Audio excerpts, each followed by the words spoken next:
ইরানের পারমাণবিক কর্মসূচিতে হামলা করার একটি গোপন পরিকল্পনা, গোয়েন্দা পরিকল্পনা ফাঁস হয়ে গেছে। আন্তর্জাতিক গণমাধ্যম নিউ ইয়র্ক টাইমস এই পরিকল্পনাটি ফাঁস করে দিয়েছে।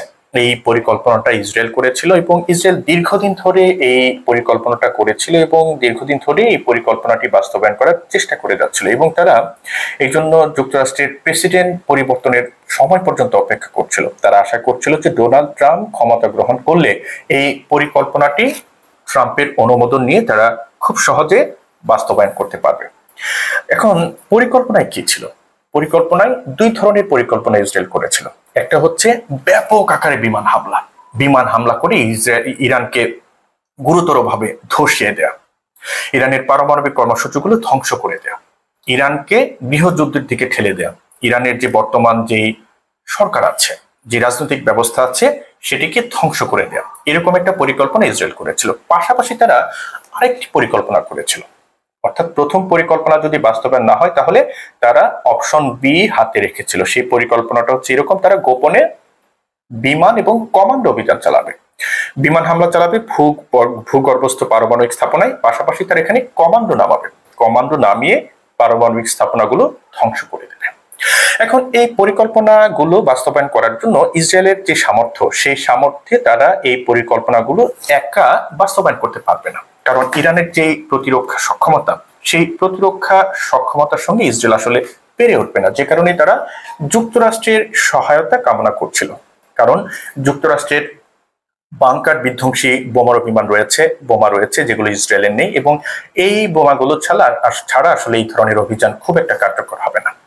কিন্তু নিউ ইয়র্ক টাইমস এই পরিকল্পনাটা ফাঁস করে দিয়েছে, এই গোয়েন্দা তথ্যগুলো ফাঁস করে দিয়েছে। এখন এই গোয়েন্দা তথ্যগুলো ফাঁস হয়ে যাওয়ার পর কি হয়েছে, ইসরায়েলের অভ্যন্তরে নেতানিয়াহু, আপনারা জানেন যে ইসরায়েলের যে বর্তমান প্রধানমন্ত্রী, এই প্রধানমন্ত্রী নেতানিয়াহু দীর্ঘদিন ধরেই কিন্তু ইসরায়েলের অভ্যন্তরে নানামুখী চাপের মুখে ছিল। এখন এই গোয়েন্দা প্রতিবেদন ফাঁস হয়ে যাওয়ার পর তিনি আরো চাপে পড়েছেন। বিরোধী পক্ষ বলছে যে নেতানিয়াহু যেহেতু ইরানে হামলা চালাতে পারছে না, তারা যেহেতু যুক্তরাষ্ট্রের অনুমোদন পাচ্ছে না, তারা যেহেতু যুক্তরাষ্ট্রের সহায়তা পাচ্ছে না, সেহেতু নেতানিয়াহু ব্যর্থ হয়েছেন এবং নেতানিয়াহু তার এই ব্যর্থতা ঢাকার জন্য তিনি ইরানে হামলা চালাতে পারছেন না, সেই ব্যর্থতা ঢাকার জন্য তিনি নিজেই এই গোয়েন্দা তথ্য সাংবাদিকদের মাধ্যমে ফাঁস করে দিয়েছেন। এটা ইসরায়েলের বিরোধী পক্ষ বলছে, এবং তারা বলছে যে এটা ইসরায়েলের ইতিহাসে সবচেয়ে গুরুতর, সবচেয়ে কেলেঙ্কারিজনক একটি তথ্য ফাঁসের ঘটনা, গোয়েন্দা তথ্য ফাঁসের ঘটনা। তারা বলছে যে ইতিহাসে খুব বেশি এরকম গোয়েন্দা তথ্য ইসরায়েলের ফাঁস হয়নি, এবং নেতানিয়াহু নিজে এই তথ্যগুলো ফাঁস করে দিয়েছেন কারণ তিনি ইরানে হামলা চালাতে ব্যর্থ হয়েছেন। এটা বলছে ইসরায়েলের বিরোধী পক্ষ। এখন ইরান থেকে কি ধরনের প্রতিক্রিয়া হচ্ছে? বিশ্লেষকরা বলছেন যে ইসরায়েলের যে এরকম গোয়েন্দা তৎপরতা, এই গোয়েন্দা তৎপরতাটা যখন জনসম্মুখে ফাঁস হয়ে গেছে, তখন ইরানও কিন্তু নতুন করে ভাবতে শুরু করেছে। ইরান নিশ্চিতভাবে তাদের যে প্রতিরক্ষা সক্ষমতা আছে, তাদের যে সামরিক সক্ষমতা আছে, সেই সক্ষমতা বাড়াবে।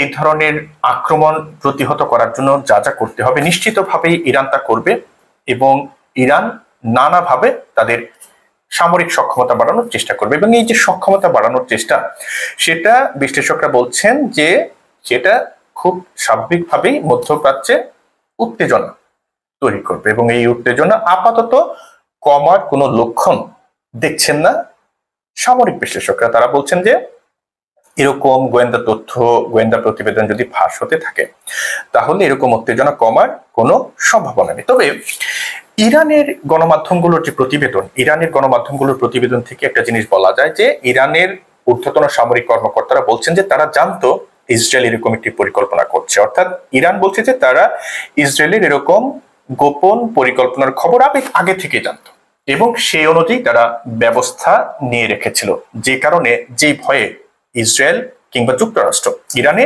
হামলা চালানোর সাহস দেখায়নি, কারণ তাতে করে ইরানের প্রতিক্রিয়া হতো ভয়াবহ। এটা ইরান বলছে।